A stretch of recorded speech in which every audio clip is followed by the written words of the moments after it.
Games Workshop is good for wargaming and YouTube. Now, I know I have personally given Games Workshop stick in the past, and going forward, I probably will continue to do so. I do not think Games Workshop are a perfect company. I'm not sure any company is perfect. And I do think that they have made some decisions in the past that are essentially better for them than their customers. But that's what a business is, and that's what a business does. So why am I saying that Games Workshop is good for wargaming? Well, they centralize wargamers, and I'm talking merely generally the non-historic wargamers.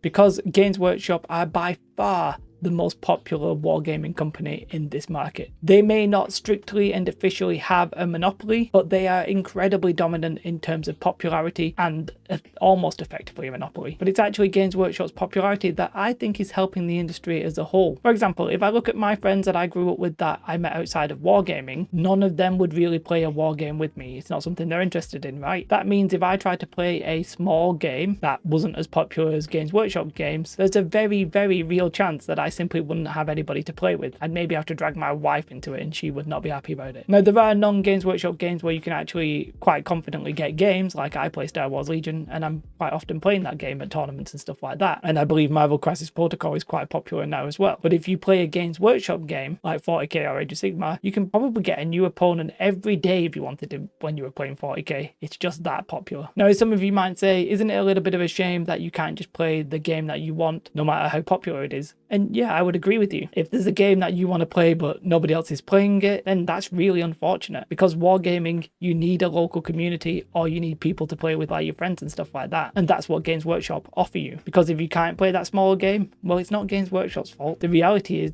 wargaming is still quite a niche hobby. There just isn't enough people who like it to make every game as popular as Warhammer 40k. Just not realistic. Though I wonder if we actually got more people into the hobby, there's a good chance a lot of them would just filter into 40k no matter what. However, if we spread out everybody who played Warhammer 40,000 right now and we spread them out to other games, I do not believe that would actually be good for wargaming as we are right now because of that popularity. I think we'd end up with a situation where there were lots of games and the communities would fracture because it's like, oh, this group wants to play this game, but this group wants to play this game, and you as a consumer might not know where to go. You might back the wrong horse and not be able to get games. It could be really frustrating. And even if 40k just randomly disappeared, eventually one game would probably shine through and become the dominant game because the community sort of wants it and needs it. Because knowing that you can play a game with other players is a really positive thing when you're trying to play wargame. Now, Games Workshop have been around for so long, they have amassed quite a sizable audience and a big group of centralized players. And this is great for people who just want to wargame without really being bothered about what type of game it is. You know, if you want sci-fi, you've got 40k. If you want fantasy, like, you've got Age of Sigmar. Not true fantasy, but we'll come to that another time. Now, this sort of centralization in small niche hobbies seems quite common to me. If you think about role-playing games, sure, there's different variants of role-playing games out there, but a lot of people will just instantly think of Dungeons and Dragons. It also seems to be the same with collectible card games. Yes, I think there's a Pokemon trading card game, which is relatively popular, but the big one is obviously Magic the Gathering. I just think when a hobby is niche, it just drives the community to focus around a small number of games because you simply know that you can play it. I also think there's a bit of like a psychological thing that if a game is popular, you sort of believe it to be good. And it's always nice to feel like you're involved in a community, and if there is no community, well, you're not really involved, are you? Okay, let me address the elephant in the room with this topic. In a way, what I am saying is that it's not actually Games Workshop that are good for wargaming and YouTube. It's more that having a select number of games that are super popular is actually probably better for wargaming right now. Games Workshop just happens to be the custodians of those big games, which they obviously deserve to have. They have been around for many years. I think it's like nearly 40 years at this point, and they've been making quality products that a lot of players have enjoyed for a long time. Now, weirdly, I do worry that 3D printing will actually loosen Games Workshop's grip on the wargaming market, and I think this might cause wargamers to start spreading out, at least for some time, before we eventually then resettle on a new popular game, be it 40k, but maybe, you know, Games Workshop are selling 3D printable files or something like that. I just think that 3D printing is effectively going to decentralize the wargaming community in the short term, and that could cause problems because then you don't know what game to pick, and we're back to that kind of thing. thing. I also think that this real life popularity is obviously extending to YouTube. Now, I'm not going to make any specific kind of counterpoints to any videos that you may have seen. However, I will leave a link to Blackjack Legacy's video, and his video was really the one that got the ball rolling with this topic. And he's a lovely guy, so you should definitely go check him out. But I do believe that having Games Workshop be so popular on YouTube is a good thing, because I think it's better that some creators can actually make careers from the thing that they love doing. Something which, if Wargaming became more decentralized, I'm not sure we would see. If all the people who enjoyed Warhammer 40,000 spread out across all of Wargaming on YouTube, it might actually be harder to grow an audience because that niche community is now more niche. And it might even be that YouTube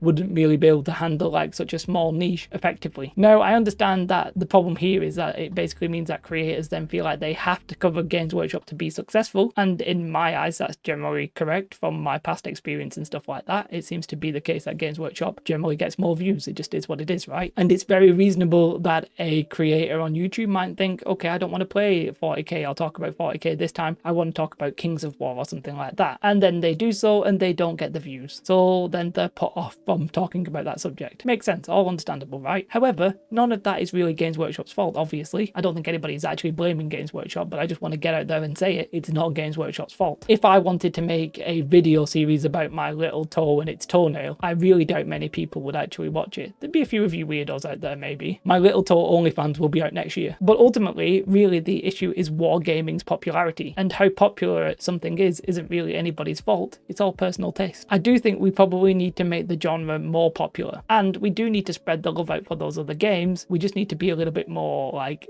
delicate and discerning about it, I think. We can't expect content creators to make videos on the smaller games because that puts the channels at risk basically and their livelihoods, and they're not going to want to do that, and nor should they feel like they have to. But how do we make Wargaming more popular? Honestly, I'm not really that sure. One thing I would love to see, which sort of slightly contradicts what I've been saying, is I would love to see a Games Workshop competitor, like an actually true competitor, one of the same size of them. Now, obviously Wargaming would have to get a little bit bigger before we could have a competitor the size of Games Workshop, but I think a true Games Workshop competitor would be so good for the industry. Competition in general is just good. It gives you better products, better value for money, all kinds of good stuff. And we obviously have quite a few Games Workshop competitors, Mantic, Atomic Mass Games, among others, right? It's just that none of them has necessarily gained enough popularity to be a proper serious competitor to Games Workshop. Even Atomic Mass Games, backed by Asmodee, making Star Wars and Marvel games, whilst they're popular, they're not quite at Games Workshop's popularity yet. And those two games are probably, in my eyes, probably the closest. Probably Marvel Crisis Protocol is probably the best of the rest in terms of popularity, but I mean, I haven't been checking figures lately. I don't actually know that for sure. But overall, I think we can live in a world where we don't hate Games Workshop for being popular. I think some people sort of don't like the fact that it's Games Workshop that are the most popular company, and maybe they just hold the fact that they're popular against them a little bit unfairly. Now, as I said, Games Workshop have made some bad decisions in the past, I'm sure, and I think a competitor would definitely be healthy, because I think we would get like better consumer practices and stuff like that. So either we get a proper competitor, or at some point Wargaming maybe has like its Stranger Things moment, but there's no indication that that is on the horizon just yet. So Games Workshop are not intrinsically good. As I said, they've made probably some bad decisions in the past, and they'll probably make some bad decisions going forward. But the fact that they have effectively been the lighthouse that attracts the players into Wargaming, I think is a good thing. And sure, if it wasn't Games Workshop, it'd just be somebody else. But Games Workshop, I think, have been very good custodians of this position. They have stores in towns and stuff like that. They are obviously actively trying to expand Wargaming, and I think that's something we can all be happy that they are doing. What I think we truly need is a competitor to them, and I think we'll all be happier if we get that. So maybe we should start rallying behind whatever the game is in third. If it's Marvel Crisis Protocol, maybe we should all go and throw some money at them or something. In turn, maybe that would actually decentralize Wargaming to an extent that we don't like the result. No real right or wrong answer there though. Let me know your thoughts in the comments below. Have a most beautiful day. Goodbye.